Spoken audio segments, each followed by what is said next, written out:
जमलेल्या माझ्या सर्व हिंदू बांधवांनो, भगिनींनो आणि मातांनो,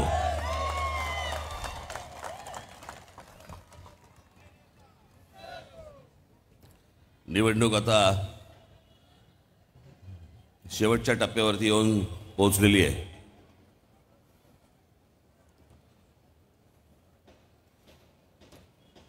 त्या दिवशी या वरळी मतदारसंघामध्ये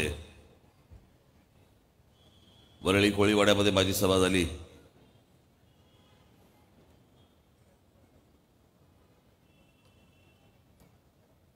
आणि आमच्या संदीपने मला सांगितलं, साहेब एक जांभोरी मैदानमध्ये पण सभा घ्या.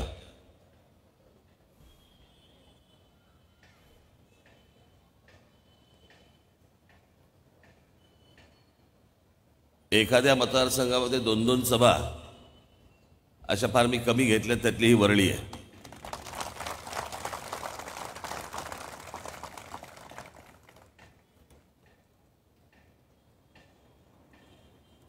वेगवेगळी सगळ्यांची नाटकं रोजची बघतोय आपण. काही जणांचा रडूबाई रडू शो सुरू आहेत. मला का तपासलं? हेलिकॉप्टरमधून बॅग काढून निवडणूक आयोगाच्या लोकांनी तपासलं. मला पण तपासलंय. त्यांचं काम आहे ते. फक्त निवडणूक आयोगाच्या लोकांना समजायला पाहिजे होतं की ज्याच्या हातातनं पैसे सुटत नाही त्याच्या बॅगेमध्ये पैसे येतील कुठून? शक्य तरी आहे का?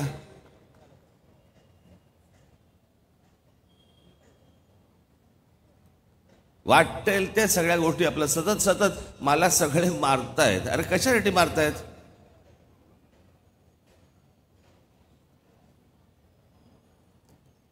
स्वतः इतक्या जणांची मारली, त्याचं काय?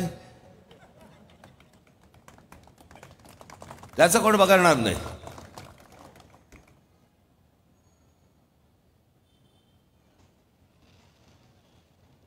सकाळपासून माझे ते सगळे इंटरव्ह्यू सुरू आहेत.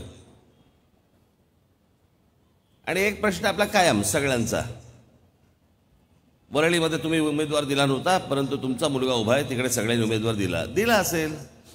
प्रत्येकाच्या वृत्तीचा भाग येतो, प्रत्येकाचा भाग येतो, प्रत्येकाची विचार करण्याची पद्धत असते,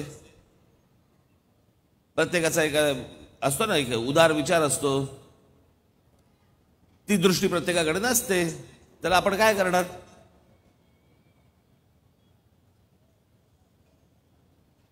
आणि कोणी या सगळ्या मतदारसंघामध्ये कोणी उभा करावा किंवा न करावा, महाराष्ट्र नवनिर्माण सेना स्वतंत्रपणे निवडणूक लढवते आहे. आणि हे मी गुढीपाडव्याच्या मेळाव्यामध्ये सगळं सांगितलं होतं तुम्हाला की विधानसभेच्या तयारीला लागा म्हणून सांगितलं होतं की नाही? मग कोणी उमेदवार उभा केला काय नाही उभा केला काय, आपल्याला काय फरक पडतोय?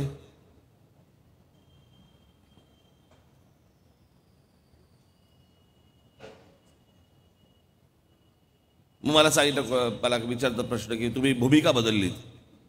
म्हटलं मी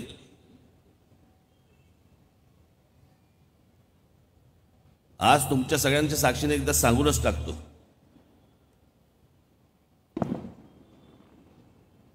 शिवसेना भारतीय जनता पक्षाने निवडणूक लढवली आणि काँग्रेस राष्ट्रवादीने निवडणूक लढवली. लोकांनी शिवसेना भारतीय जनता पक्षाला मतदान केलं, लोकांनी काँग्रेस राष्ट्रवादीला मतदान केलं. हे तर बरोबर आहे. 2019ची निवडणूक संपल्यावरती माननीय बाळासाहेबांची पूर्ण हयात गेली ज्या काँग्रेसला विरोध करण्यामध्ये. स्वतःच्या स्वार्थासाठी, स्वतःच्या गळ्यामध्ये मुख्यमंत्री पदाची माळ घालण्यासाठी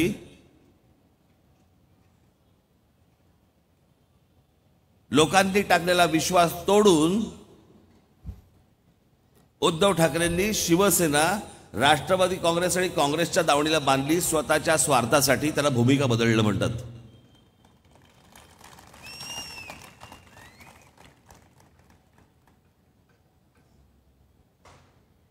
मी माझ्या स्वार्थासाठी नाही बदलली भूमिका. मला ज्या वेळेला एखादी गोष्ट योग्य वाटते, एखादा माणूस योग्य बोलतोय असं वाटतं, योग्य भूमिका घेतोय असं वाटतं, मी त्यावेळेला त्याची प्रशंसा करतो. मला असं वाटतं की चुकीच्या भूमिका येत आहेत, चुकीच्या भूमिका घेतल्या जात आहेत, त्यावेळेला मी टीकाही करतो.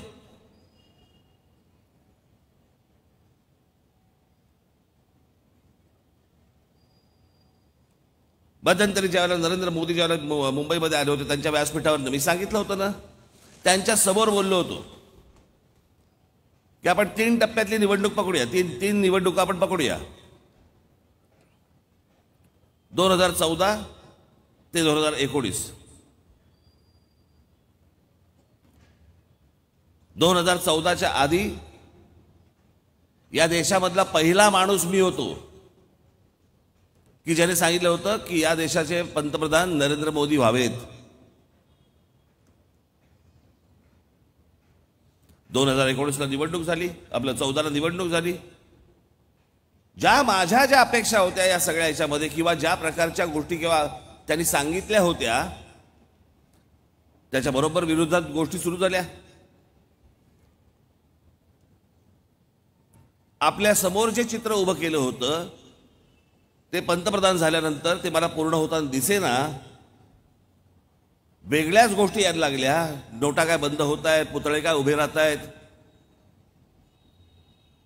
काँग्रेसच्या काळामध्ये ज्या ज्या योजनांना विरोध केला होता यांच्या काळामध्ये जर समजा त्याच योजना येणार असतील मग त्याला विरोध का केला होता. जर काँग्रेसच्या काळामध्ये जर सिलेंडर महाग झाले होते तर मग यांच्या पुढच्या काळामध्ये सिलेंडर जास्तीत जास्त अजून कसे काय महाग झाले. काँग्रेसच्या काळामध्ये जर समजा महागाई होती मग त्या पहिली जे 5 वर्ष होती त्याच्यामध्ये अजून महागाई कशी काय वाढली. या सगळ्या गोष्टींचा विचार करता म्हणून मी विरोध करत होतो. त्याला अनेक अजून पण पैलू आहेत, त्याला अजून अंग आहेत.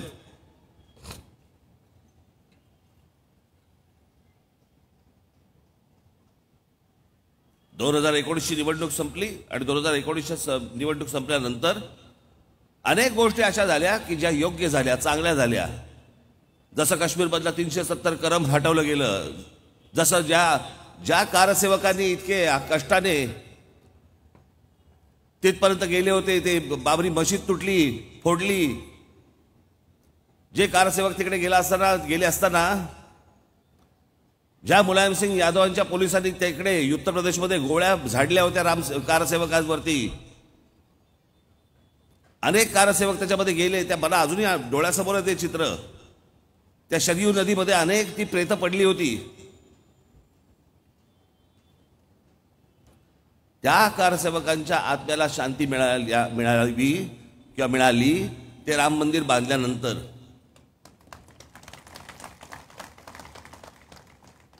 याचा अर्थ प्रत्येक ठिकाणी मंदिरं बांधत सुटा असा नाही होत, पण इतक्या वर्षांचा पडलेला प्रलंबित प्रश्न होता तो एक वेळ सुटला. अभिनंदन नाही करायचं. चांगल्याला चांगलं म्हणणं आणि वाईटाला वाईट म्हणणं, पण त्याच्यामध्ये तुमचा स्वार्थ असता का नाही. माझा कोणता स्वार्थ होता.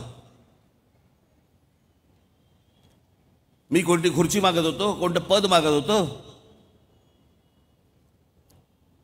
तुमचा स्वार्थ नसताना जर चांगल्याला चांगलं आणि वाईटाला वाईट म्हटलं तर त्याला भूमिका बदलणं नाही म्हणत. पण स्वतःच्या स्वार्थासाठी म्हणून या पक्षात जाऊन त्या पक्षाबरोबर जाणं याला भूमिका बदलणं म्हणतात. शरद पवारांचे काय भूमिकाच लाजते आता. शरद पवारांच्या बाबतीत तर बोलायलाच नको. त्यांचं अख्खं राजकीय करिअर, आयुष्य हे फक्त भूमिका बदलण्यातच गेलं. काँग्रेसच्या जीवावरती आमदार झाले, मंत्री झाले, त्याच काँग्रेसचे आमदार फोडले आणि त्यावेळेचा भारतीय जनता पक्ष म्हणजे जनसंघ असे इतर सगळ्या पक्षांना घेऊन त्यांनी पुलोत स्थापन केली. मग इंदिरा गांधी परत सत्तेवरती आल्यानंतर पुलोत त्यांची बरखास्त केली आणि पुन्हा काँग्रेसचं सरकार आलं. 6 वर्ष बाहेर राहिले. 6 वर्ष बाहेर राहिल्यानंतर पुन्हा 86 साली परत काँग्रेसमध्ये गेले. 88ला मुख्यमंत्रीपद ताब्यात घेतलं. 91ला संरक्षण मंत्री झाले. 99ला पुन्हा त्या सोनिया गांधी ज्यांच्याबरोबर ते काँग्रेसमध्ये होते त्यांना परत ही विदेशी बाई म्हणून परत बाहेर पडले. 99ला स्वतंत्र निवडणुका लढवल्या. निवडणूक संपल्यावरती पुन्हा काँग्रेसबरोबर जाऊन बसले. अहो, याला भूमिका बदलणं म्हणतात. मला कसले सांगता भूमिका बदलल्या? हा याच लोकांचा प्रचार.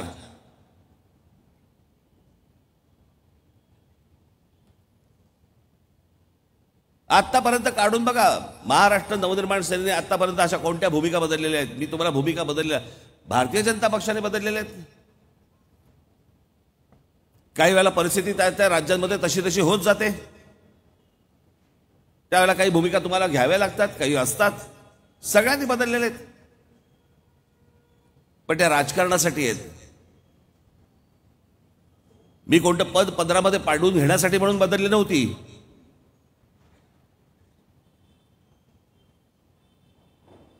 पण काय असतं, काही याचे आता हे सगळं फारच झालेलं आहे. अनेक पत्रकार चांगले आहेत, स्वतःचा प्रामाणिक पत्रकारिता जपतायत, पण अनेक पत्रकार असे आहेत जे अनेक पक्षांच्या राजकीय पक्षांच्या दावणीला बांधलेले आहेत. त्या राजकीय पक्षांचे जे काही असतात उद्देश हेतू, त्याच्याप्रमाणे हे प्रश्न विचारत असतात.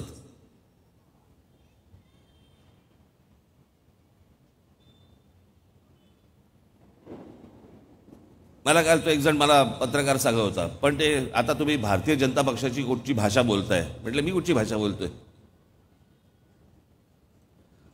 एक गोष्ट आहे समोर, जी मला आणि तुला जर तीच दिसत असेल तर मी त्यांची भाषा बोलतोय का तो माझी भाषा बोलतोय? याला काही अर्थ आहे का? म्हटलं. म्हणून मी माझ्या बाजूला शिवाजी महाराजांचा एक पुतळा होता. म्हटलं इथे घोड्यावर कोण बसलेलं दिसते तुला? तो बोलला शिवाजी महाराज. म्हटलं मला पण शिवाजी महाराज दिसत आहेत. म्हटलं मी काय त्यांची भाषा बोलतो का तुझी?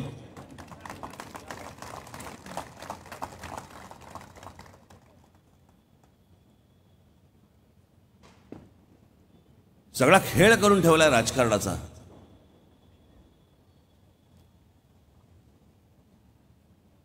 याचं कारण तुम्ही रोजच्या धकाधकीच्या आयुष्यामध्ये या सगळ्या गोष्टींकडे खोलात जाऊन बघत नाही, विचार करत नाही, आणि म्हणून ते हे सगळं समोर येतं.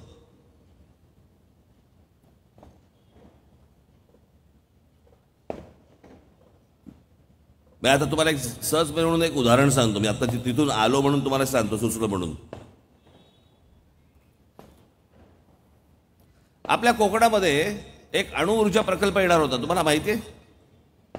आठवतं तुम्हाला? अणुऊर्जा प्रकल्प येणार होता, आणि या अणुऊर्जा प्रकल्पाला उद्धव ठाकरेंनी विरोध केला होता. आठवतं तुम्हाला? आणि मग तो अणुऊर्जा प्रकल्प आपल्याकडनं गेला का आहे आता मला कल्पना नाही, परंतु त्याचं काम थंड झालेलं आहे. काय कारण दिली होती? की हा अणुऊर्जा प्रकल्प जर समजा आपल्याकडे आला आणि जिथे कोकणामध्ये तो उभा राहील तिथे जर समजा भूकंप झाला आणि सुनामी आली, आणि त्या अणुऊर्जा प्रकल्पामध्ये जर समजा पाणी शिरलं, जसं जपानमध्ये झालं होतं तसं जर समजा आपल्याकडे झालं तर काय हाहाकार होईल कोकणामध्ये. आठवतं ना तुम्हाला? ह्याच टीका झाल्या होत्या ना, हीच गोष्ट झाली होती ना, बोलत होते. अणुऊर्जा प्रकल्पाला विरोध करणाऱ्या उद्धव ठाकरेंना कल्पना नाही का हो? सर्वात जास्ती लोकसंख्या असलेलं जे शहर आहे ते मुंबई शहर आहे. त्या मुंबई शहरामध्ये 1960 साली भाभा ऑटोमिक रिसर्च सेंटर इकडे चेंबूरला उभं केलंय, ज्याच्यामध्ये न्यूक्लिअर रिॲक्टर आहे. त्याच्यामध्ये जर शहराच्या मध्यात जर समजा अणु प्रकल्प जर समजा आपल्याकडे आहे, तर कोकणातला अणुऊर्जा प्रकल्प तुम्ही रद्द का करायला लावलात? कोणत्या उद्योगपतीने तुम्हाला सांगितलं होतं? कोण तुमच्या मागे लागलं होतं हे बंद करण्यासाठी म्हणून? कारण ह्यांचे विरोध करतात त्याला कोणतरी उद्योगपती मागे असतोच, त्याशिवाय विरोध करत नाहीत. आता पण नाणारचा प्रकल्प, ऑइल रिफायनरी येणार होती तिकडे. मग आता विचार करून बघा की उद्धव ठाकरेंनी कोकणामध्ये येणाऱ्या ऑइल रिफायनरीला विरोध केला. कशासाठी विरोध केला? आणि त्यांच्या परिचयाचे कोण असे लोक आहेत ज्यांची ऑइल रिफायनरी आहे? ज्यांच्या ते लग्नाला जातात.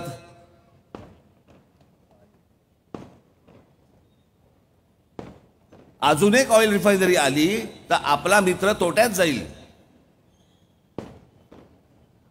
आणि तो तोट्यात जाऊ नये म्हणून कोकणामध्ये येणाऱ्या ऑइल रिफायनरीला विरोध झाला.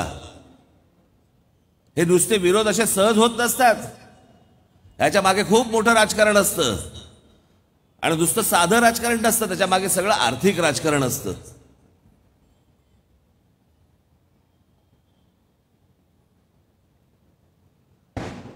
आज इकडचा बीडीडी चाळीचा विकास, धारावीचा विकास, अनेक जे विकास सुरू आहेत, आज धारावीच्या विकासाला उद्धव ठाकरे विरोध करतायत. याच्या मागे देखील आर्थिक राजकारणच आहे. हे साधं सुद्धा नाही आहे. हे उगाच काहीतरी विरोध करायचा म्हणून विरोध नाही येतो.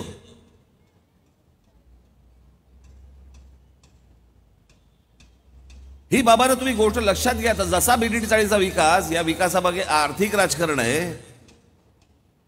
काय होणार आहे, काय नाही होणार आहे. आज माझ्याकडे अनेक बीडीडी चाळीमधले अनेक माझ्याकडे रहिवासी आले होते, अनेक व्यापारी येऊन गेले. त्यांच्या समोर त्या सगळ्या लोकांना बसवलं, मुख्यमंत्र्यांच्या समोर बसवलं.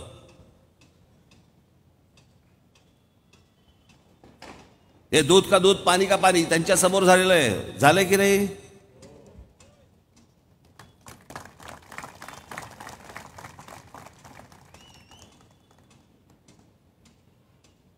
तुम्ही या महाराष्ट्राचे नागरिक आहात, तुम्ही या मुंबईचे नागरिक आहात, तुम्ही कसले रडताय? देशीबाच्या वरळी कोळीवाड्याच्या सभेमध्ये मी म्हटलं, तुम्ही काय सांगताय? नाही, मला 250 स्क्वेअर फुटापेक्षा 300 स्क्वेअर फूट दिलं ना तर मला बरं, म्हणजे मला 400 स्क्वेअर फूट. तुम्ही कसले फोटो बघताय? तुम्ही स्वतः हक्काने सांगायला पाहिजे की आम्हाला एवढी घरं, आम्हाला एवढे स्क्वेअर फूट पाहिजेत. अर्थात त्याच्यामध्ये प्रकल्पही झाला पाहिजे, पण तुम्ही रडायचं नाही. या अधिकाऱ्यांना, या बिल्डरना तुम्ही ठणकावून सांगितलं पाहिजेत. तुमची भीतीच नाही उरली. कोणी येत आहे तंगडीवर करून जाते. या लोकांचं नीट राजकारण तुम्ही नीट समजून घ्या. हा सगळा वरळी मतदारसंघ, हा सगळा मराठमोळा मतदारसंघ,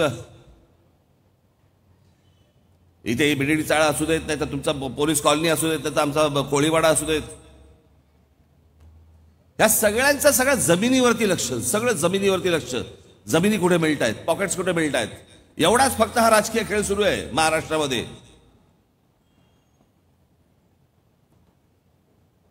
हे ज्या प्रकारच्या गोष्टी यांनी केल्या राजकीय, जो अपमान तुमच्या मतांचा केला, तुम्ही जे मत तुम्ही दिलं होतं इथे वरळीमध्ये देखील, ते शिवसेना भारतीय जनता पक्षाला दिलं होतं, काँग्रेस राष्ट्रवादीला दिलेलं नव्हतं. आणि निवडणूक झाल्यानंतर तीच शिवसेना काँग्रेस राष्ट्रवादी बरोबर जाऊन बसते, स्वतःच्या गळ्यात मुख्यमंत्री पदाची माळ घालून घेते आणि मुलाच्या गळ्यामध्ये मंत्रिपदाची माळ घालून घेते.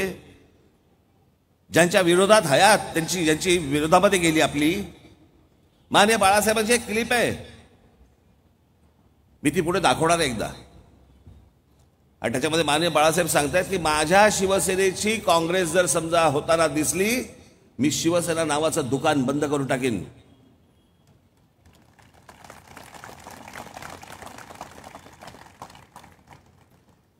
आणि आज तीच शिवसेना काँग्रेस राष्ट्रवादी बरोबर, ज्यांच्या विरोधात तुम्ही आजपर्यंत ही निवडणूक लढलीत, लोकांना सांगितलं हे काँग्रेस राष्ट्रवादीवाले हरामखोर आहेत म्हणून तुम्ही सांगितलं, त्या राष्ट्रवादी काँग्रेस बरोबर तुम्ही जाऊन बसलात स्वतःच्या स्वार्थासाठी. याला भूमिका बदलणं म्हणतात.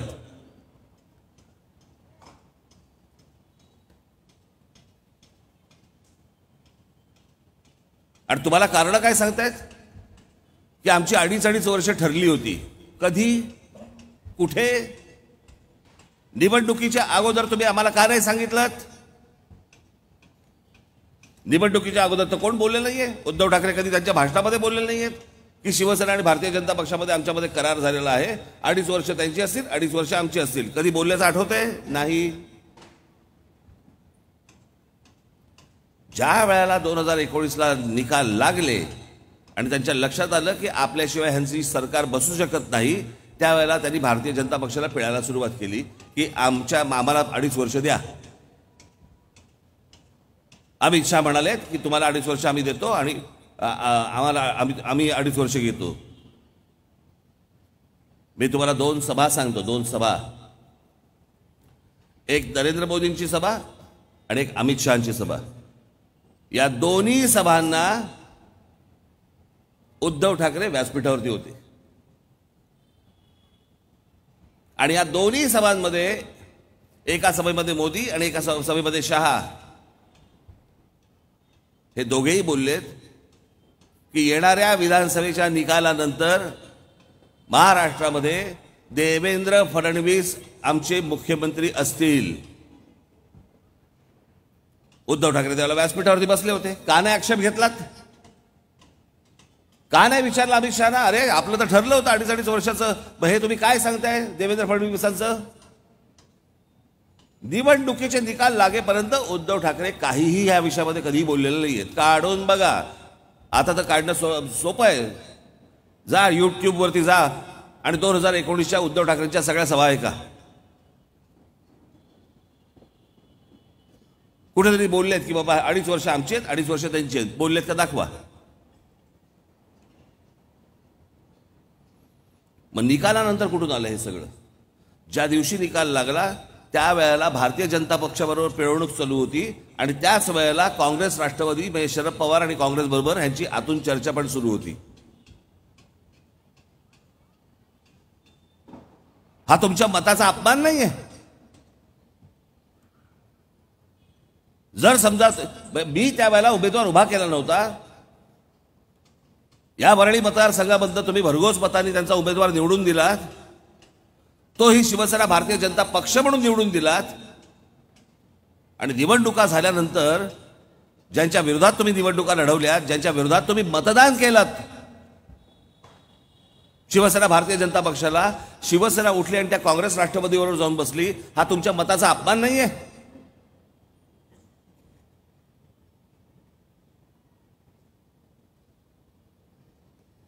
बाबांनो, मी आज तुम्हाला फक्त एवढंच सांगायला आलोय, ही 20 तारखेची निवडणूक अत्यंत महत्वाची निवडणूक आहे या महाराष्ट्राच्या दृष्टिकोनातनं. जर आज तुम्ही या निवडणुकीमध्ये पुन्हा जर समजा घसरलात, त्या बाजूला जर घरंगळत गेलात, या सगळ्यांचा समज नक्की होईल की आपण जे केलं ते बरोबर केलं. ह्यांचा जन्म फक्त मतदान करण्यासाठी झालेला आहे. मतदान झाल्यानंतर आम्ही आमचे खेळ खेळत राहू.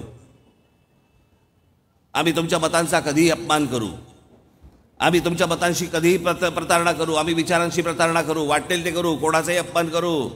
हे काय आमचं वाकडं करू शकतात? हा जो त्यांच्या मनातला जो समज आहे, हा जर तुम्हाला दूर करायचा असेल तर येणाऱ्या 20 तारखेला तुम्हाला ह्या अपमानाचा बदला हा तुम्हाला घ्यावाच लागेल.